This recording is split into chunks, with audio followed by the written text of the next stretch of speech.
Welcome to our channel. Today we how to transfer product catalog from WooCommerce to Shopify. Detailed guide step by step clearly.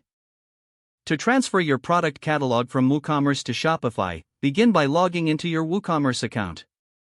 Navigate to the WooCommerce admin panel. From there, go to Products and select Export.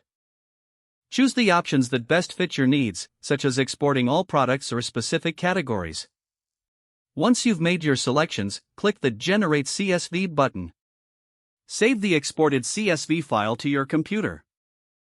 Next, log into your Shopify account. Open the Shopify admin panel and go to Products. Select the Import option found on the right-hand side. Click on Choose File and locate the CSV file you just exported from WooCommerce.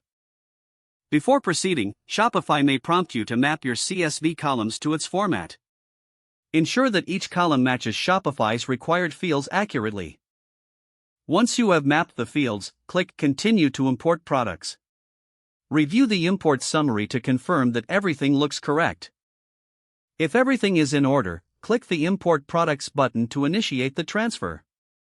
Wait for the import process to complete, which may take a few minutes depending on the size of your product catalog. After the import is complete, check your Shopify product listings to ensure all data transferred correctly. Adjust any product details as necessary, including descriptions, images, and pricing. Finally, make sure to test your store's functionality to confirm everything is working smoothly. Your product catalog is now successfully transferred from WooCommerce to Shopify.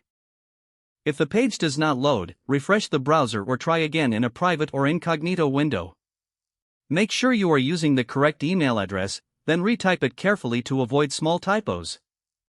If your password is not accepted, use the reset option and create a new strong password you can remember.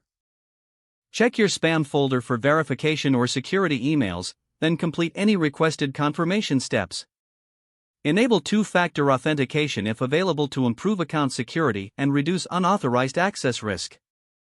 After signing in, review your profile details so your contact info. If you see an error message, note it down and try again after restarting your device and internet connection. Log out when you finish, especially on shared devices, to keep your account and payment information secure. If the page does not load, refresh the browser or try again in a private or incognito window. Don't forget to like this video and subscribe to our channel for more step-by-step tech guides.